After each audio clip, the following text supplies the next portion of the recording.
All right, well, I see that we have about 50 people with us so far. And as always with our webinars, we will be posting the link to the recording of it. And we will also make sure that if we have any slides and other information that can be shared, we will put that in as well. So everyone who has been with us before knows this, but if you scroll at the bottom of your screen, maybe some are more familiar or less with Zoom, you will see at the bottom that you have the ability to click on the chat, and that's what people are posting their name and school enroll in. And then you'll also notice that we have a Q&A function. That is where we'd really like you to post your questions. And the panelists are also able to see the Q&A so they can type in an answer if it's something that we don't have time to answer verbally. So the Q&A is going to be critical for us today, as I anticipate you're going to have quite a few questions. So we really appreciate Brandy Johnson from the governor's office, who's always been so supportive of getting the word out to principals about whatever new things come up. You seem to really understand the need for good information to be out there, and direct conversation is, of course, always the best. So we appreciate you being with us. And I'm going to turn it over to MASSP's Bob Kefjan, who's going to do some introductions, and then we will get going. Thanks, everyone. Thanks, everyone, for joining us today. And I'm going to do very brief introductions and then very quickly punt over to Brandy Johnson and Dr. Bagdasarian. So with us today, we have Brandy Johnson from the governor's office. Brandy is the governor's education policy advisor. And as Wendy said, she's always been fantastic in terms of outreach with us, helping principals get an idea of what's going on as it's happening. Joining Brandy today, we also have Dr. Natasha Bagdasarian from the Michigan Department of Health and Human Services, who is heading up the rapid testing program that started as a pilot with the MHSAA and has since been expanded. And that pilot is going to be the focus of our conversation today. Also joining us is Ashley Hill, also from the Michigan Department of Health and Human Services.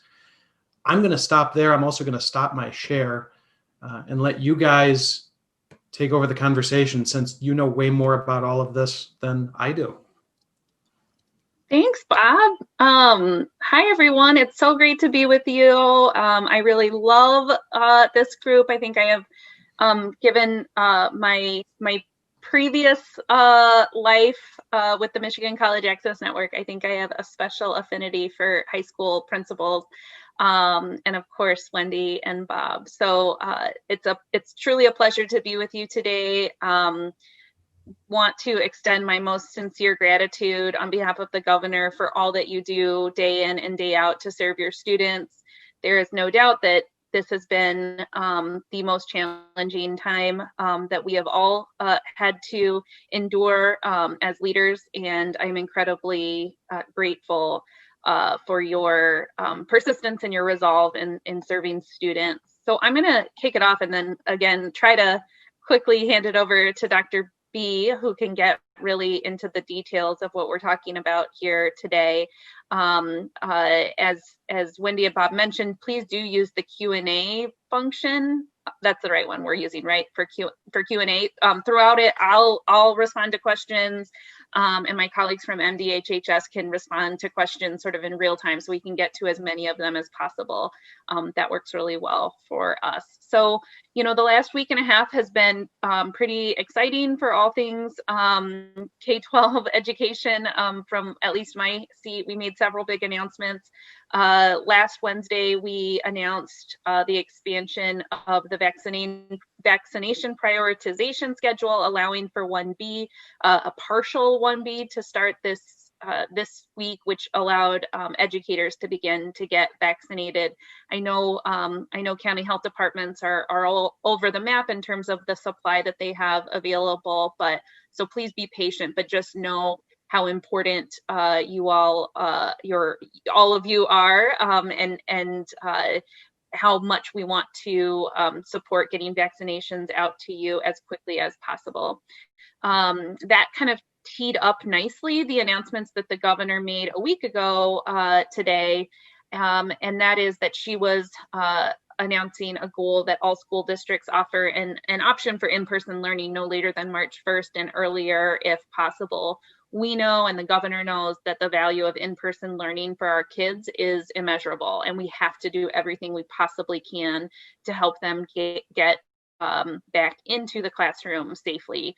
We have worked tirelessly with medical experts and epidemiologists. Certainly Dr. Bagdasarian has been very key to this, to follow the data, and we've learned a lot. In March, we knew very little about COVID and how it spread, and we made the really difficult decision to close all schools for the remainder of the school year. But since then, as we've consulted studies of school environments in other states and other countries, we have learned that schools can actually establish an extremely low risk of COVID transmission by ensuring that everyone wears a mask and everyone adopts a careful infection prevention protocol.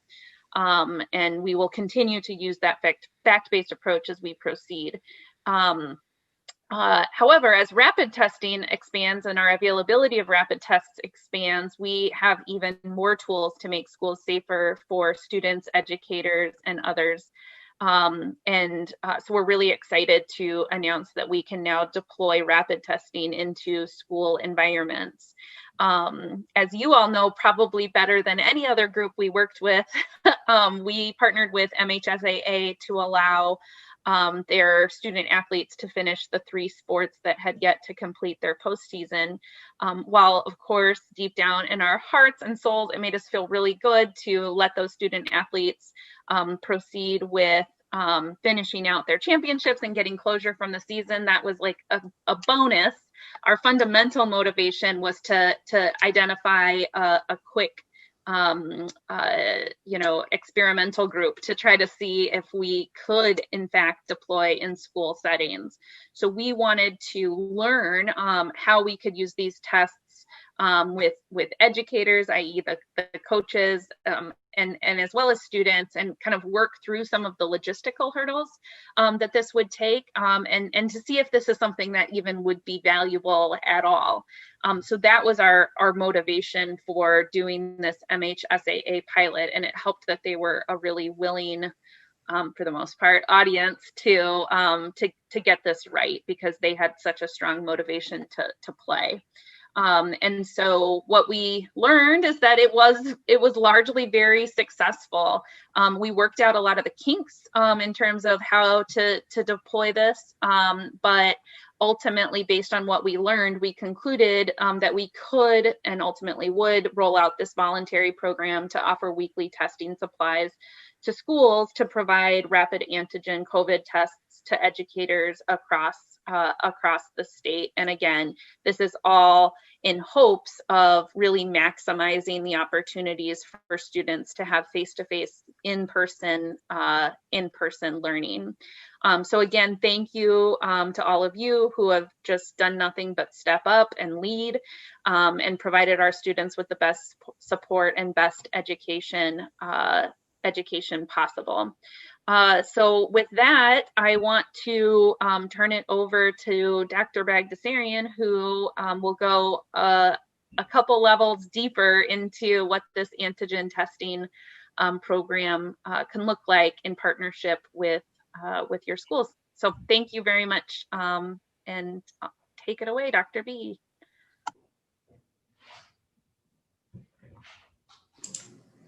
Sorry, just trying to unmute myself. Thank you so much, Brandy. Thank you to everyone for joining us here today. We're really excited to tell you about this program. I think it's a great opportunity to get kids back in school doing face-to-face learning, and also to support our educators and to let our educators know that they're valued and we're taking extra steps to protect them.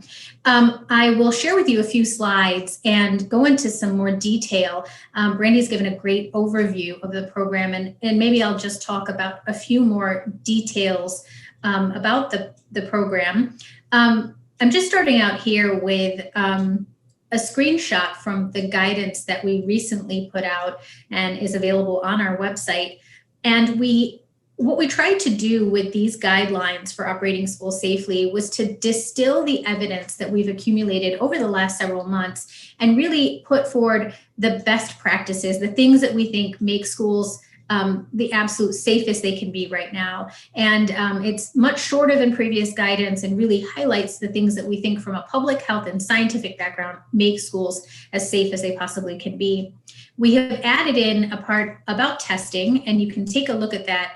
Again, it's available on our website. We can post a link in the chat. But I'll just highlight a few details about this testing program. I want to start out by saying that testing is not a requirement to return to in-person learning. So we do not want to require any educators or any schools or school districts to participate in any testing program. If you have been participating in in-person learning through this pandemic and you feel that you figured out ways to do this safely, we're happy for you just to go ahead and use some of the same strategies you've been doing. We feel that testing and then early detection of cases is one additional tool. Again, we feel that this is a way to make educators feel safe and protected when going back to the classroom, especially if they have not been back in the classroom through the bulk of this pandemic. This is a voluntary program, and what we are offering is weekly testing for educators who are involved in face-to-face instruction. And I've written educators here, but really this is for any school staff who are involved in daily interaction with students. I'll talk briefly about the school sports pilot, because this is our, as Brandy mentioned, this is how we determined that this was actually feasible to do in a school setting. So for the school sports pilot, we had almost 7,000 participants in 200 schools. The first thing we figured out is, could they test? Is it possible and feasible for them to perform testing in a school-based setting? We've used these tests in a variety of settings, but this is the first time doing this in schools, especially on a large-scale basis. And they trained athletic directors, coaches, other staff, volunteers, and they could test up to 80 people per hour with a staff of 4. Through the program, more than 99% of tests were negative. And so we're anticipating something similar if we were to roll this out on a large scale basis. When we're testing people who are asymptomatic and who don't have a lot of risk factors, we expect most of the tests to be negative. Testing did reveal 43 COVID positive participants, and they were able to be isolated, and actions could be taken early rather than later. I'd like to just tell you a little bit about the test itself. So this is an antigen test that's looking for a protein. So it's not looking for the RNA the way that a PCR test looks for. It looks for protein. So it's better at telling us whether someone has active disease and is likely to be transmitting higher amounts of virus and pose a risk to other people. So this is what the test looks like. And I have one here. So it's a little card. Small card. It comes with a swab for a nasal sample collection, which can be self-collected. The swab goes into this little card. There's some drops of liquid that are applied, and then you're essentially looking for 1 line versus 2 line, telling you if the test is positive or negative, very much like a home pregnancy test. So not a difficult test to perform. We will be providing some training on testing next week. We'll go into the details of how to run these cards, but this can be performed by anyone, does not have to be a medical provider. And Dr. B, to clarify, it just goes right into the nasal cavity, like right here. It's not the PCR test that I know so many of us have endured that goes way, way, way up into your head. Exactly. I'll talk a little bit about the steps that schools would need to do to really get up and running for this program, the steps you need to get prepared. The first thing that we would like to encourage is engaging with affected stakeholders. So telling people who may have questions, who may have concerns, including any educator who may be affected, parents, school nurses, other staff, really getting the message out there that this program will take place. And are people excited? Are they enthusiastic? Is this something that the school community wants? Or is this something where they have a lot of questions that need to be addressed first? Step 2 is we're really looking for a point of contact, both for each school district. And there's a survey that we're asking the school districts to do. And then we're asking for a point of contact for each school building. So districts can opt in or out, buildings can opt in or out, and individual staff members can also opt in or out. And we'll give you details for an interest survey at the end of this. Step 3 is identifying staff who can perform the tests and staff who can perform some data entry. The test itself is pretty easy. As I mentioned, we'll have training beginning next week. So once you've identified staff who think they can perform the test or who have time to perform the test, they will watch some training videos online, attend a training webinar, and then we'll have office hours if people still have questions. The data entry is essentially entering the positive and negative results into an online portal that is HIPAA compliant and goes to MDHHS. Step 4 is plan for the actual specimen collection. So number 1, schools should have PPE, but identify your sources of PPE. Where do you have masks, gloves, eye protection? Do you have enough? Where are you planning on conducting the test? These tests can be done anywhere. It's better to have a well-ventilated space. So either a well-ventilated room or even outdoors. People were asking, can the test be performed in cars? And they absolutely can be. You just don't want the materials to freeze. And do you have biohazard bags for disposal? And schools should have either already an existing biohazard contract, or we can provide resources on where to arrange for a biohazard contract. Step 5 is planning for those who test positive and for outbreak management. So when you have a positive participant, you send that person home and ask them to follow up with either a doctor, an urgent care, drive-up PCR testing. They would need to get tested by PCR, which is that more sensitive method, somewhere else. And if there's an outbreak, they would work with a local health department. These are some possible testing scenarios. So if someone's testing negative, they're okay to continue on and they're okay to attend school. If someone has a positive antigen test, if someone has symptoms consistent with COVID, or if they're close contact, they should not be in school. Step 6 would mean finalizing some consent forms. So we'll provide some example consent forms and you can work with district lawyers. This plan is HIPAA and FERPA compliant. And we've got some specifics here on steps to enroll. We gave this information out at some of the district level conversations we've had so far, but I'll hand it over to Ashley to just sort of go through this again.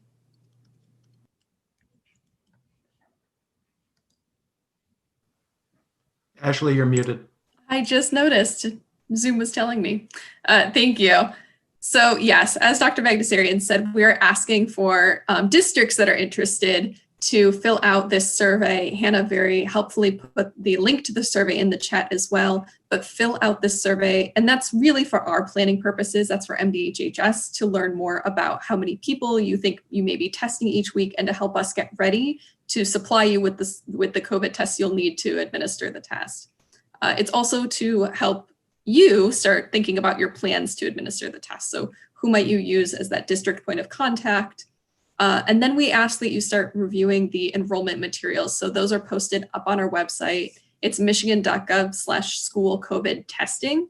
So you can see some of the documents that Dr. Bagdasarian already referenced, the template consent form, the agreement that we're asking to be done at the school level, basically saying, I understand what this program is, and yes, I'd like to be part of it. Here's who my point of contact is going to be. Yes, I've collected consent forms from everybody participating, those types of things. So those materials are on our website already. We're hosting a training series. Dr. Bagdasarian gave a great overview of the whole program, but we know as people take this back, think about this with their school, with their district, with their staff, they might have other questions, and they might want help thinking through the logistics and the details of how to run this program at their school. So we're going to be offering a whole training series over the next couple of weeks. We'll be holding them in events like this online. We'll also be recording them and posting them up on the website so people can watch them later if they can't attend. And we'll also be hosting office hours to have a more interactive conversation if people have very specific questions about their situation or as they develop their own plans for offering this program. So you can take a look at the enrollment materials and the program overview online to find out some more, and then bring your questions and come join us at this training series. Then you will be going back home, gathering up the consent and the participation agreements, and that'll lead right into submitting your formal enrollment package, which is saying you have all these consents, and placing your first order for actual tests with MDHHS. So the link to do those things will also be up on our website. Dr. B, if you want to go to the next slide, I think it's our full series of training events that we're offering. So we will be going more in depth about the enrollment requirements, the forms, the actual administration of the tests. So a little bit deeper than what Dr. Bagdasarian just went through, how to use PPE properly, all of those steps. And then we'll also be hosting a separate training on reporting and reordering. So entering all of the information about the tests that were collected, the reporting, and then reordering tests as you continue with the program and need more. And like I said, we'll be hosting open office hours. Those are going to be on Fridays. We've already scheduled them for the next 2 weeks, and we'll probably be scheduling more, as we know people will probably be coming up with more questions as they continue their planning. And like I said, we'll be posting links to all of these recordings online. The website is there once again. And that's our plan. So I will go back to our Q&A. I'm seeing that we actually have some coming in, which is fantastic. Yes, we have a number of questions out there. So are there any resources or recommendations for how schools can hire or reassign staff to provide testing? I'll jump in first and then please jump in. One creative idea that we have brainstormed about and that I've done a little bit of initial looking into is partnering with an institution of higher education in your community, like a community college or university, and asking a nursing student to come and volunteer to give the tests. It would give them some like real world experience and could be a capacity builder for the school. That being said, like Dr. B said, these tests are as easy to administer as a home pregnancy test, and so it doesn't require someone with a medical training background. So again, you could look to get a parent volunteer or a community volunteer trained by watching these videos and to help. So I think that, you know, one really great thing about these Binax tests is just how easy they are to administer. With the MHSAA pilot, as you can imagine, they had a lot of willing and eager football moms that were willing to come in and help out. And so they were able to use volunteers to help build the capacity. So those are some initial ideas. So another good question is, are these tests limited just to staff? They can't be used for students? Not necessarily. So again, I'll answer it and then Dr. B, you can fill in the gaps. So what we can say right now is that we have the supply to provide if every school wanted to do this, we have enough supply to say that we could do this for every educator once a week for the remainder of the school year. We can't speak as confidently as that if we were to add students into the mix just because of the volume. But if a school was very interested and motivated and wanted to include students or you know, a random percentage of students in their protocol, in their testing plan or regime, they could absolutely work. We would love to work with you on that, but it would be more of a one-on-one conversation with DHHS about how to pursue that. But we know we have enough supplies for the educators. So this is an interesting comment. It says, I have heard that our county health department is not recommending that districts participate. Would you have any idea why? Yeah, I can answer that. Well, I'll try to answer that. I'm not sure why a local health department would tell you that they're not supportive of the plan. What we're trying to do is not rely too heavily on them in terms of operational lifts, because they are so busy with vaccination right now. So we're trying to take the burden off them and do the training and support schools directly as much as we can. But we have been in constant communication with local health departments. So they're all aware of the program, and I have not heard any negative thoughts or comments. So if there's a local health department who has concerns, they're more than welcome to get a hold of us. But so far, we have not directly heard anything negative from local health departments. So these are all great nuts and bolts questions that people are putting in, like how accurate is an antigen test? And if we participate, how often should we test? And should we be selective about when and who? Like, would you kind of just do like, in a high school, like 10% of your ninth graders, 10% of your, 11th graders? Like, what do you have any types of thoughts about what the mix might be? So first of all, I'll speak about the sensitivity of the tests. The antigen tests in general aren't as sensitive as a PCR test. So the PCR test will pick up more people very, very early in illness and late in illness. The antigen test is more likely to pick up people when they're at greatest risk of shedding the virus, which it could be a shorter time frame, but they're still very, very helpful because you get your results right away. There's no waiting at all, so you can take action right away. In terms of the sensitivity, the PCR tests are 99% sensitive. They work very, very well. For individuals who are symptomatic, this particular antigen test that we're using performs very, very well. And sensitivity is about 96%, meaning that it picks up on 96% of people with symptoms. However, for those who are asymptomatic, the sensitivity isn't quite as good. It drops down to about 72%. So still very useful because they're still picking up on people who may not have any symptoms at all, who don't know they have an infection, and who are at highest risk of transmitting that infection onto others. So even though the sensitivity is not quite as good as PCR, they're still a very helpful tool to have in our toolkit. In terms of timing, the goal with this is to offer serial testing. So if people are tested every week, that actually increases your sensitivity a little bit more. So you're less likely to miss cases. If you don't catch someone this week, you will catch them next week, for example. So the best way to do this is to pick a single day of the week and then to test all of your face-to-face educational staff or all your face-to-face staff who are in the building on that particular day. Now, which day do you pick? I know someone asked a question about social interactions are more likely to happen on the weekends. Hopefully people are not participating in social gatherings right now, so hopefully that's not really happening. But if someone is exposed, the best chance of picking up on a case is about 5 days later. So if you wanted to come up with a cadence where you're testing every Friday, for example, that could potentially pick up on exposures that happened the previous weekend.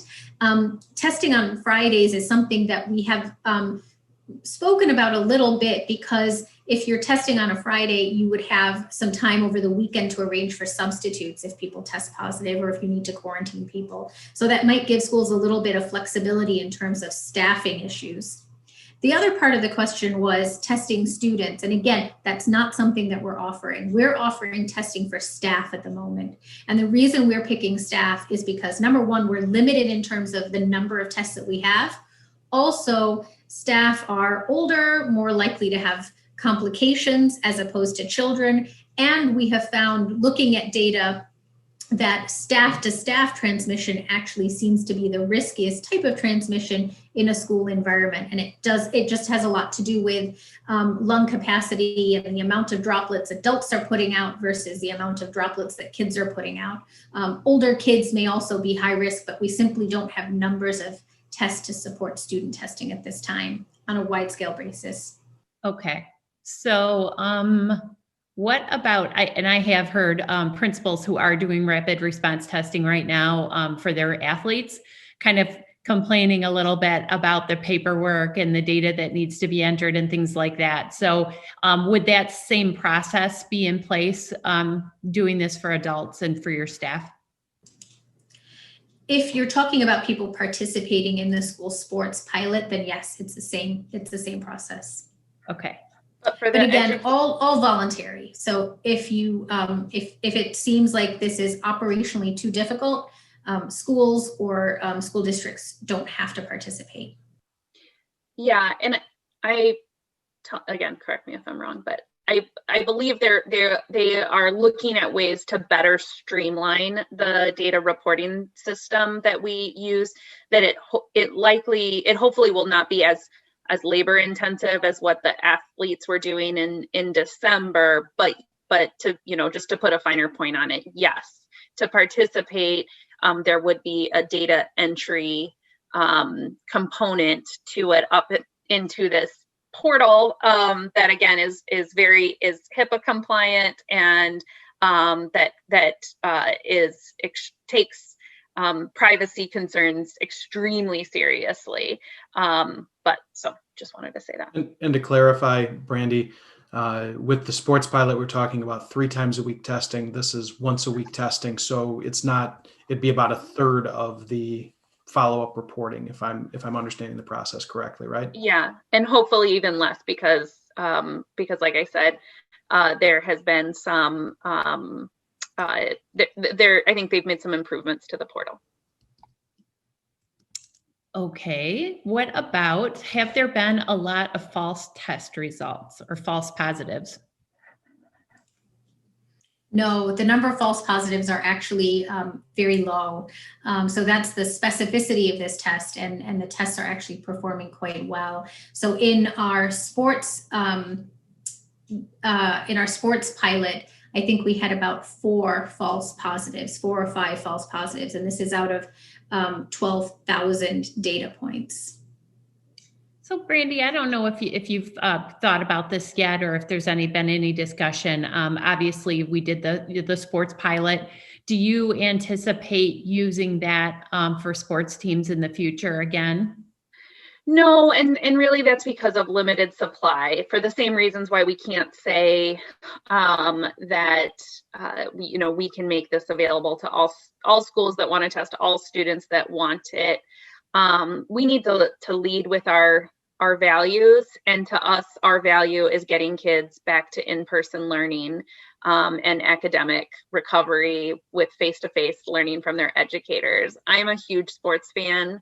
I really love, I'm like a diehard football fan, so I get how important athletics are, and it's certainly important for kids in terms of socialization and mental health, and we get that, and that's why in this latest epidemic order we lifted some restrictions to allow non-contact sports to just go without any testing, as well as lifted restrictions to allow that team training, team conditioning, team skills drills as like a way to get closer to that, while still minimizing the very, very risky activities associated with contact sports. So the answer is no. We've been really clear from day one, or from jump, if you will, with MHSAA on this point, that this isn't a pathway for testing for student athletes, that this is really the pathway to getting us back to school, period. Fair answer. So, I've seen some different attorney opinions about what you can require, in terms of staff, like even with the vaccination, not just with antigen testing, but obviously we want to get everybody back to school safely, and that means our staff and students. And so I think that, from what I can see, many districts are encouraging people to be vaccinated. The district leadership, getting their shot and making sure that it's posted on social media and things of that nature. What are your thoughts about, the ability to require staff, whether it's antigen testing or the vaccination? Yeah, certainly that's tricky, and none of us on this call have legal background, so it's our standard answer is to consult legal counsel. For the antigen testing, we feel pretty confident that to say out loud that staff would be able to opt out. The whole program is voluntary, is not a prerequisite to reopening schools. And so if staff wanted to opt out, we think that they should be, given that opportunity, especially if they are coming to work and working in person and doing their jobs. We think this is an added level of protection, but would recommend having an opt-out clause, at least for this antigen testing piece. So I know that you work closely with, the teachers unions and have a very positive relationship, as does the governor. Has there been any discussion with the unions, or have they had a position about this? Yeah, so there's certainly been discussion. We haven't heard any concerns. So at the same time, we haven't heard like, oh my gosh, this is it. This is this is what we needed. So, I mean, I think it's, it might be a mixed bag. We had a large webinar yesterday that we hosted about with an orientation into this program. And I know we got a complaint that it was held at 10 in the morning and a lot of teachers are teaching, which is a fair complaint. So we are going to do a webinar next week in an evening, like at a later in the day, so that more educators can learn about the program and participate. And we're very happy to accommodate it. I will say that, another thing we did is we kind of studied this model or this program in other states. So other states have been deploying this pretty broadly a little sooner than we have. And I think after it gets up and running, the feedback from the teachers is really positive. It's just like it's an extra layer of security, or just like peace of mind even. And so they appreciated the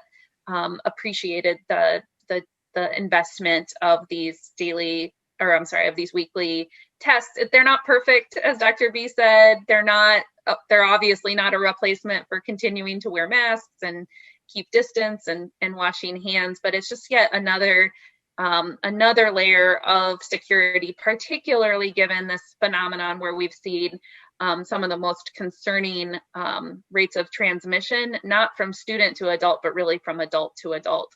And so knowing that all the adults are participating in this regular cadence, I think means a lot. And I use the word investment. I saw this question in the chat and just wanted to answer it directly here. There is no cost to districts for participating in this programs. Again, this is an example of us leading with our values. The governor values nothing more than getting these kids back to school in person. And if this is a tool that enables it, then it's an investment that we are very glad to make. And so the tests are provided to schools at no cost. To the earlier question, obviously there will be staff resources that are needed to implement and to administer the testing, et cetera. And we recognize that is not without cost, but the actual supplies, which, just to give you a sense of the cost, it's about $5 a pop each test each time, is something that we want to make available. And just for some context, if you're asking like, well, hell, why didn't we do this earlier? To date, all of our of these rapid antigen supplies that we have been able to either procure or receive from the federal government, we've been really focusing those for nursing home environments, long-term care, assisted living facilities, given just the vulnerability of our elderly population. And so, and I could say the same is also true for our jails and our corrections facilities, because they're congregate care facilities. That's where we have focused our efforts. Those groups are largely in, the particularly nursing homes, we're in that 1A population of the first in line to get the vaccines. And so that has given us the ability to kind of free up some supply chain. And we made the decision to want to utilize the tests for school environments, again, to facilitate face-to-face learning. Great. So I think this is a good question that Rick has posted in the Q&A about, if you have staff who have already been vaccinated, would you be having them do antigen testing? There's so much that we're still learning about immunity, both to natural infection as well as to vaccination. And one of the things that we don't have a lot of information on right now is, even though vaccination is very helpful in reducing the frequency of severe disease and even death, we don't know that vaccination necessarily prevents transmission. It still may lead to some low levels of viral carriage and some transmission. And so we'd like to continue to make this this opportunity available for educators and face-to-face school staff from February 1st until the end of the school year. And we'd like to keep it open to even staff who have been vaccinated. If there is an individual staff member who has completed 2 doses of vaccine, I think it's fine for them to opt out. So it's reasonable for them to opt out, but we will continue to make the program available. Great. If a teacher does the self-test, can they also complete the paperwork? So we are recommending self-swabbing. So we think it's safer to do the swabbing part yourself regardless. In terms of who actually runs the little card, that can be done by anyone who's trained. So you can run your own card. I do think it's not a great idea to have people entering in their own test results. And so I think that if there is an additional staff member who's entering test results, they should verify the card and enter in the test results. And when we do the training next week, which goes way, way, way deeper into all of this, they'll provide recommendations on kind of staffing, how you can bring together a team, of a couple of people to really make it quite efficient in terms of, organizing the materials, running the tests, entering the data, and obviously reach out to your either your own athletic directors, if you were lucky enough to be in the football championships, or those in your neighboring communities. Over the course of the 3 weeks that they've been doing this testing, they learned a lot about how to make it really, really efficient to get people in and out and through the process. They might be the best people to bring together some ideas. Well, guess what? Next week on Wednesday, we have a panel assembled of people who have been doing the testing. So we have the principal from Mona Shores High School. We have the athletic director from River Rouge, the principal and the athletic director from Novi. So, and also Clinton High School. So we kind of did the urban, rural, and suburban group just to kind of think about what those nuances are. So I don't know, one of the things we had an MASSP board meeting earlier this week, and our urban principals were talking about, some of the challenges about just the concept of testing, in their communities, and, the really that sometimes makes, especially older, African Americans particularly, not really keen about the idea of testing. And so we were talking about the need really to educate in the community about both antigen testing and the vaccination, and the safety behind it and those pieces. So I don't know if you heard things like that, and I don't know how much it applies as much to antigen testing as it does to the actual vaccination. Yeah, in terms of the vaccination, it is very, very top of mind with our administration. Soon we'll be announcing the membership of the Protect Michigan Commission. I think it's a commission, not a council. But whatever that name is, really led by Lieutenant Governor and Blake Griffin and Brian Kelly, and we are really, really sensitive to the types of education and messaging and listening that we're going to have to do in communities of color because of that historical distrust. And so I'll just say it's like from the vaccination standpoint, it is very, very top of mind. Most particularly with Dr. Caldoun. She's been really open about showing herself get the vaccine as a medical provider, but really acknowledging the realities of that. And so yeah, very, very top of mind. And other exciting news, Dr. Bagdasarian got her first dose this week. And so that was very, very, very exciting to hear people getting the vaccines. It's super exciting. You know, someone put in the chat that their educators are getting vaccinated right now. That is so exciting. My 80-year-old father-in-law gets vaccinated on Tuesday, and it just it feels really good. Yes, absolutely. You know, I'm waiting. You know, I guess that's one of the concerns I've heard from principals, especially in our rural areas, is, you know, the lack of tests that are available.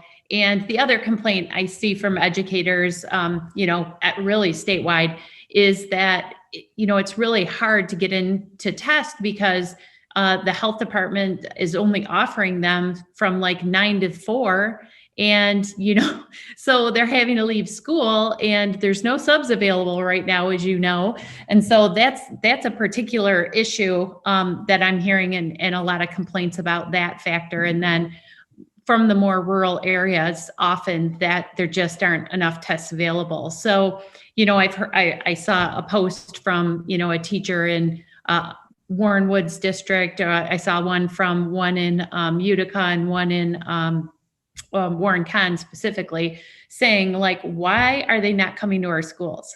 You know, and then I see the principal from Alpena posted, the teachers are being tested at the building right now. So I know that that's a tough one for you to answer, because we're talking about such a wide spread of county health departments, but I'm sure you've heard these complaints. I just want to hear anything you want to add about that. And to be clear, you're talking about the vaccinations, right? Not the tests. Okay. Right. Yeah. So yeah, certainly I've heard that. I do think, I mean, I'm a little bit out of my lane here as the education advisor, not the public health advisor, but I do think it makes a ton of sense to do coordinated clinics with an employer, in this case, the school, for vaccinating on site. And so those that lots of counties have, like ISDs and county health departments have worked to make that happen. So we definitely know it's possible. I can't speak to why some county health departments are not doing it. I do know that,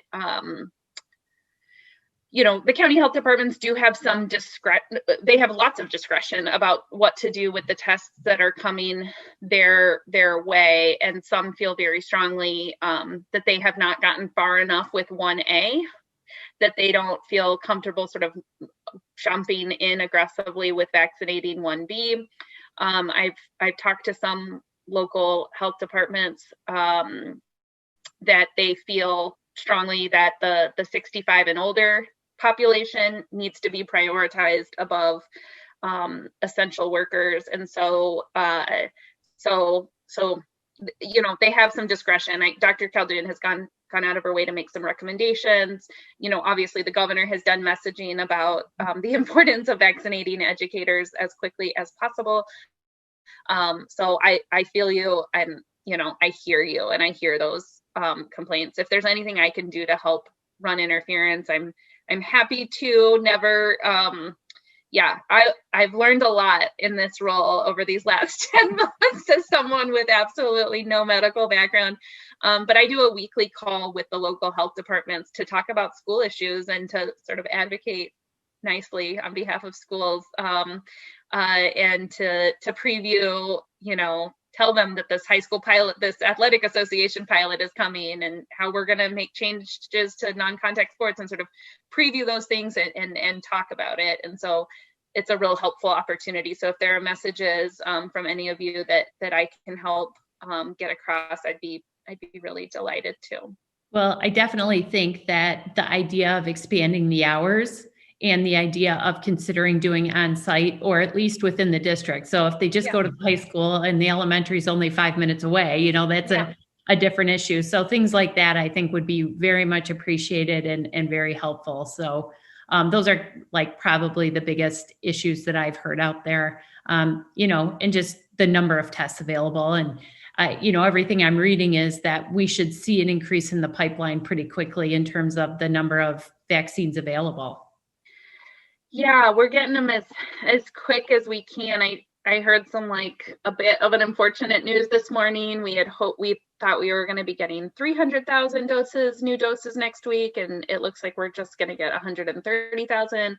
So, we are beholden a bit to the feds on what we are able to receive. So just know that DHHS is working their behinds off on getting just getting the vaccine and then getting it out the door as quickly as possible. Dr. Bagdasarian, is there anything else you want to add to that or share? No, Brandy, I think you're spot on. There's so much, there's so many moving pieces and so much logistics behind the scenes, trying to make sure that we have enough for first doses and second doses, and then distribution is equitable around the state. So a lot of moving pieces. I do understand the frustration. I spoke with a senior group this morning who, it's difficult to tell them how to access vaccinations when many of them don't know how to use the internet. I mean, this is logistically very challenging for multiple groups. But, I think having a little bit of patience and using those same risk mitigation strategies while we're waiting is the key forward. There will be more vaccine. We don't have a great timeline yet. All of these pieces will get worked out, but we just need to have some patience.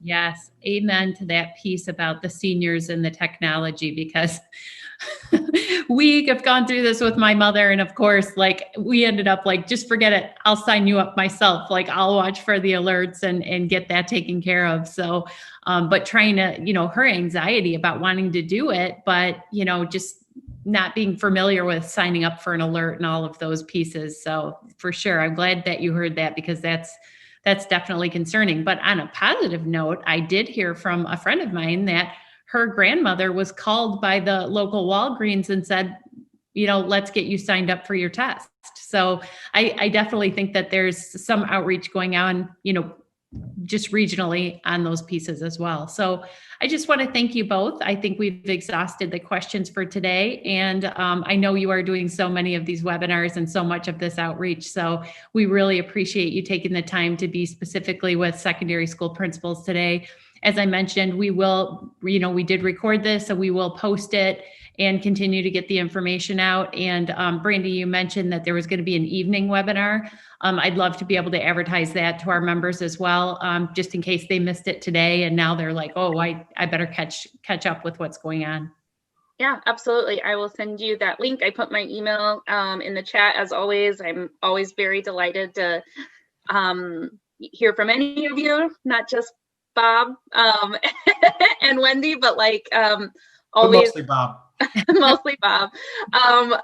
Always happy to hear your feedback and help problem solve or troubleshoot any way I can. Again, just thank you so much for all that you are doing, and just know that we want to do everything we can to support your leadership. Thank you so much. And thank you, MASSP members, for your time. We appreciate you. Have a wonderful weekend. And we will see you next week on Wednesday for our next Leader to Leader webinar, where we will have, as mentioned, principals and athletic directors who have been participating in the rapid response testing through the MHSAA pilot, share with us what their pain points were and successes were, and give us some ideas on how best to implement. So thanks, everyone. We'll see you next week.